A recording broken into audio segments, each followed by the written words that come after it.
بسم اللہ الرحمن الرحیم۔ السلام علیکم دوستو۔ حضرت ابو بکر صدیق رضی اللہ عنہ کا عشق رسول، صحابہ اکرام نبی اکرم صلی اللہ علیہ وسلم کے عاشق تھے، اور ان میں پہلا نمبر حضرت ابو بکر صدیق اکبر رضی اللہ عنہ کا تھا۔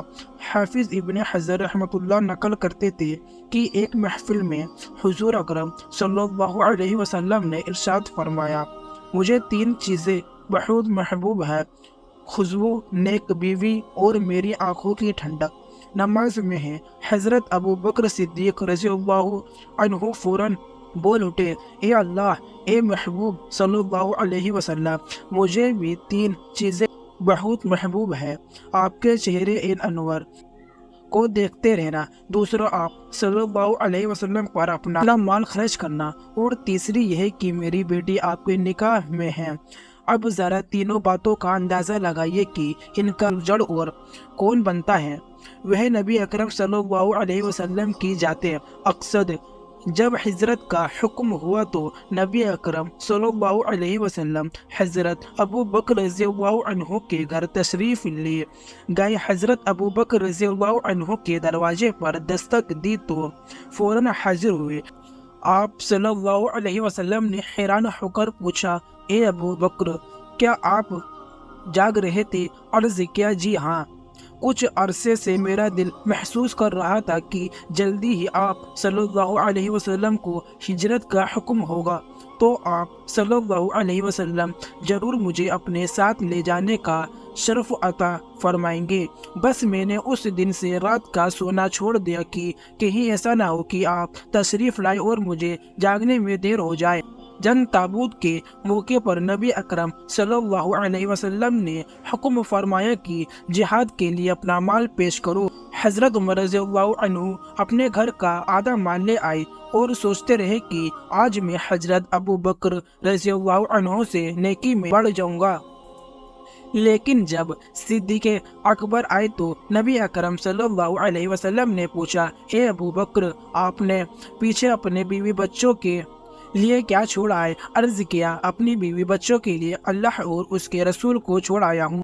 جب نبی اکرم صلی اللہ علیہ وسلم کا وصال مبارک ہوا تو صدیق اکبر رضی اللہ عنہ نے اپنا غم ان الفاظ میں ظاہر کیا، جب میں نے اپنے نبی صلی اللہ علیہ وسلم کو وفات کی حالت میں دیکھا تو مکانات اپنی وسعت کے باوجود مجھ پر تنگ ہو گئے۔ اس وقت آپ کی وفات پر میرا دل لرز اٹھا اور زندگی پر میری کمر لوٹی رہے گی۔ کاش میں اپنے آقا کے انتقال سے پہلے قبر میں دفن کر دیا گیا ہوتا اور مجھ پر پتھر ہوتے۔ جب غار سیر میں پہنچنے کے لیے پہاڑ پر چڑھنے کا وقت تھا تو نبی اکرم صلی اللہ علیہ وسلم پاؤں کے پنجے لگا رہے تھے اور ہاتھوں کے بل اوپر چڑھ رہے تھے۔ پورے گاؤں نہیں لگا رہتے تھے۔ اس طرح چڑھنے کا مقصد یہ تھا کہ قدموں کے نشان نہ لگے، تاکہ دشمن قدموں کے نشان دیکھ کر پیچھے نہ آ جائے۔ جب حضرت صدیق اکبر رضی اللہ عنہ نے یہ دیکھا کہ محبوب زمین پر پاؤں نہیں لگا رہے ہیں، صرف پنجے لگا رہے ہیں، تو آپ صلی اللہ علیہ وسلم سے عرض کیا، اے اللہ کے محبوب، ابو بکر حاضر ہیں، مہربانی فرمائیں آپ میرے کندھوں پر سوار ہو جائیں۔ چنانچہ نبی علیہ الصلوۃ والسلام ان کے کندھوں پر سوار ہوئے اور وہ نبی اکرم صلی اللہ علیہ وسلم کو لے کر غار سیر تک پہنچے۔ یہ معراج محبت ہے، یہ اعزاز محبت ہے۔ ہزاروں زخم کھا کر مسکرانا، شادماں رہنا، گلاب کے پھول پر شبنم، عشق و محبت کی یہ داستانہ بھی عظیم ہے کہ غار سیر میں جس سوراخ پر سیدنا صدیق اکبر نے پاؤں رکھا ہوا تھا اس میں ایک سانپ تھا۔ اس نے حضرت ابو بکر رضی اللہ عنہ کے پاؤں مبارک پر کاٹ لیا۔ جیسے ہی سانپ نے کاٹا، حضرت ابو بکر رضی اللہ عنہ کو تکلیف ہوئی اور زہر نے اثر کیا۔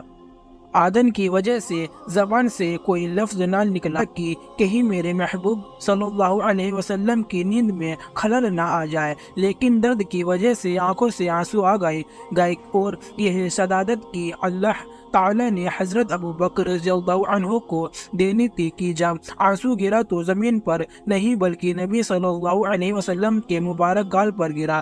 چہرہ اقدس پر آنسو پڑتے ہی نبی اکرم صلی اللہ علیہ وسلم کی آنکھ کھل گئی۔ آپ نے پوچھا، اے ابو بکر تو کیوں روتا ہے؟ ارے رحمت اللہ عالمین تو تیری گود میں ہے، اس حال میں بھی روتا ہے، اس کی کیا وجہ ہے؟ سیدنا حضرت صدیق اکبر رضی اللہ عنہ کی آنکھوں میں آنسو تھے۔ بتا دیا کہ اے اللہ کے محبوب، میرا پاؤں اس سوراخ پر تھا، کسی زہریلی چیز نے کاٹ لیا ہے جس کے زہر کی وجہ سے آنسو نکل گیا، اور آنسو بھی گرے تو کہاں گرے؟ نبی علیہ الصلوۃ والسلام کے چہرہ انور پر گرے۔ کسی شاعر نے اس پر بھی مضمون باندھ دیا، آنسو گرا ہے روح رسالت معاق پر، قربان ہونے آئی ہے شبنم گلاب پر۔ سبحان اللہ، حضرت صدیق اکبر رضی اللہ عنہ کا آنسو شبنم کی طرح اور میرے آقا محبوب خدا صلی اللہ علیہ وسلم کا رخسار گلاب کی طرح۔ نبی علیہ الصلوۃ والسلام نے پوچھا، ابو بکر کیوں رہتے ہو؟ عرض کیا، اے اللہ کے نبی، اس زہر کی وجہ سے تکلیف زیادہ ہے، اس لیے رو رہا ہوں۔ لہٰذا تاجدار مدینہ، سرور کائنات، فخر موجودات سیدنا محمد مصطفیٰ صلی اللہ علیہ وسلم نے اپنے لعاب مبارک کو اس زخم میں اوپر لگایا جس کی وجہ سے تکلیف بھی جاتی رہی اور زخم بھی ٹھیک ہو گیا۔ ابو بکر حافہ کے بیٹے کی سنہری وفاداری۔ 3 روزے کے بعد غار سیر سے نکل کر مدینہ کی طرف روانہ ہوئے تو نبی علیہ الصلوۃ والسلام نے دیکھا کہ ابو بکر کبھی آگے چلتے ہیں، کبھی پیچھے چلتے ہیں، کبھی دائیں چلتے ہیں، کبھی بائیں چلتے ہیں۔ نبی علیہ الصلوۃ والسلام نے فرمایا، ابو بکر یہ کیا معاملہ ہے؟ عرض کیا، اے اللہ کے محبوب، جب پیچھے چلتا ہوں تو ڈر لگتا ہے کہ دشمن کہیں دائیں سے نہ آ جائے تو ادھر چلنے لگ جاتا ہوں، پھر ڈر لگتا ہے کہ کہیں بائیں سے نہ حملہ ور ہو تو ادھر چلنے لگتا ہوں۔ جس طرح شمع کی گرد پروانہ چکر لگا رہا ہوتا ہے، ایک عاشق صادق اپنے محبوب صلی اللہ علیہ وسلم کے گرد یوں چکر لگا رہا تھا۔ جب نبی علیہ الصلوۃ والسلام نے معبد کے گھر پہنچے تو بھوک کی وجہ سے آگے سفر جاری رکھنا شروع ہو رہا تھا۔ حضرت ابو بکر صدیق رضی اللہ عنہ نے معبد کی اجازت سے بکریہ کا دودھ نکالا اور نبی علیہ الصلوۃ والسلام کی خدمت میں پیش کیا۔ جب نبی صلی اللہ علیہ وسلم نے خوب جی بھر کر پی لیا تو ابو بکر صدیق رضی اللہ عنہ نے خوشی ہوئی۔ چنانچہ بعد میں کسی موقع پر قصہ سناتے ہوئے ابو بکر صدیق رضی اللہ عنہ نے کہا، نبی صلی اللہ علیہ وسلم نے اتنا دودھ پیا کہ میں خوش ہو گیا۔ اس کے نبوی کی یہ کتنی پیاری مثال ہے کہ دودھ تو محبوب پی رہے ہیں اور اچھے عاشق کا دل خوشی سے پھولا نہیں سمتا۔ حالانکہ بھوک ابو بکر صدیق رضی اللہ عنہ کو بھی نڈال کر رہتی تھی۔ جب مدینہ طیبہ پہنچے تو مدینے والوں نے دونوں مہمانوں کا استقبال کیا۔ انصار نے پہلے سے نبی علیہ الصلوۃ والسلام کی زیارت نہیں کی تھی، لہٰذا وہ غلطی سے ابو بکر صدیق رضی اللہ عنہ کے گرد جمع ہونے لگی۔ اتباع اتنی کامل تھی کہ حضور صلی اللہ علیہ وسلم ابو بکر صدیق رضی اللہ عنہ نے فخر کرنا مشکل ہو گیا تھا۔ رفتار، بات چیت، چال ڈھال، لباس وغیرہ میں اتنا ملتے تھے کہ نقل اور اصل میں کوئی فرق کرنا مشکل تھا۔